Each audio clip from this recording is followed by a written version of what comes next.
repito, que tiene una gran influencia en el mundo. Pero ¿por qué motivo esta obsesión por el aborto? Bueno, seguramente hay una motivación económica, es un gran negocio, uno de los grandes negocios mundiales. Como he dicho, el aborto por desmembración permite poner a la venta en el mercado miembros de seres humanos, sobre todo miembros que puedan ser susceptibles después de ser trasplantados. Además de eso están las tesis malthusianas que consideran bueno todo lo que impide el crecimiento de la población mundial. Pero creo que hay algo más profundo y es el odio del demonio contra la familia, destruyendo la vida del no nacido y destruyéndola además a petición de la madre. Se rompe el vínculo más fuerte que existe no solo en la humanidad, sino en todo el reino animal, el vínculo madre-hijo. Que la madre mate al hijo provoca no solo la muerte del hijo, sino la muerte también de la propia madre, es decir, la muerte espiritual de aquella que está preparada psicológica y físicamente para dar vida y se convierte en la que mata a esa criatura que lleva dentro de ella. Los daños para la mujer son inmensos y muchísimas, ahí está la realidad que demuestran los psicólogos y que sabemos los confesores, muchísimas no logran recuperarse en toda su vida. Con razón, esta semana el cardenal Cipriani, el arzobispo de Lima, decía que el aborto es la prueba de la actuación del demonio en el mundo.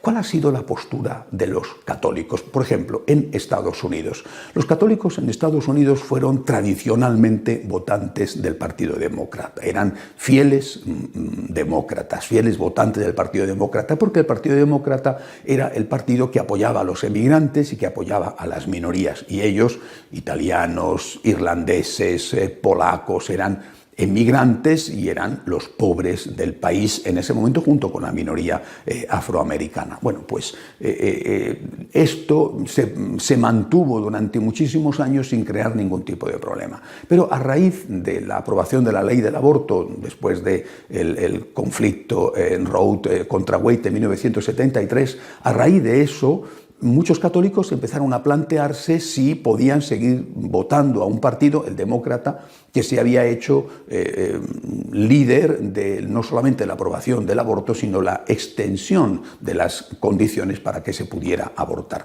que éstas se ampliaran y que incluso se convirtieran en un derecho. Muchos se plantearon cómo podían unir su filiación política con su fe católica, su pertenencia a una iglesia que rechazaba abiertamente el aborto. En 1973, como digo, se aprobó la primera ley del aborto en Estados Unidos y el año anterior había sido nombrado arzobispo de Cincinnati un personaje que fue extraordinariamente influyente en la iglesia norteamericana, el que después fue también nombrado cardenal Bernardín.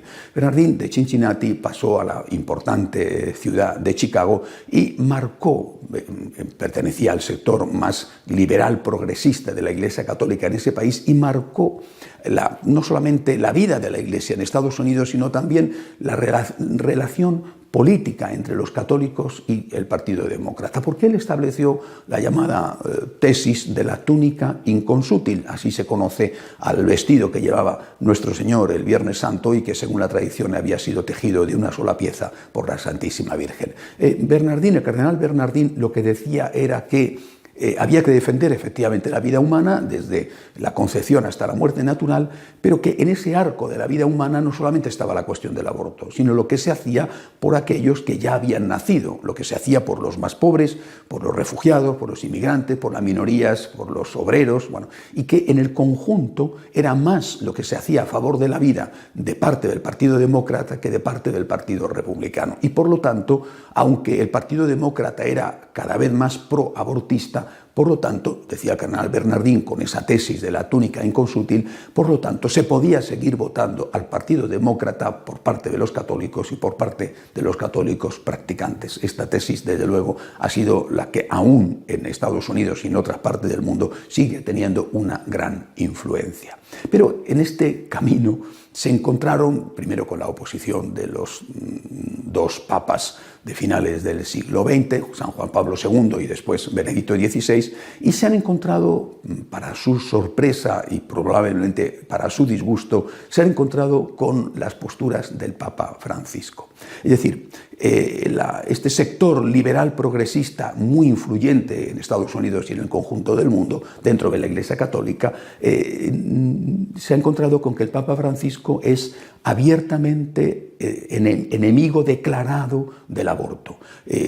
Claro que esto no lo publicitan mucho porque no les interesa, pero es una realidad.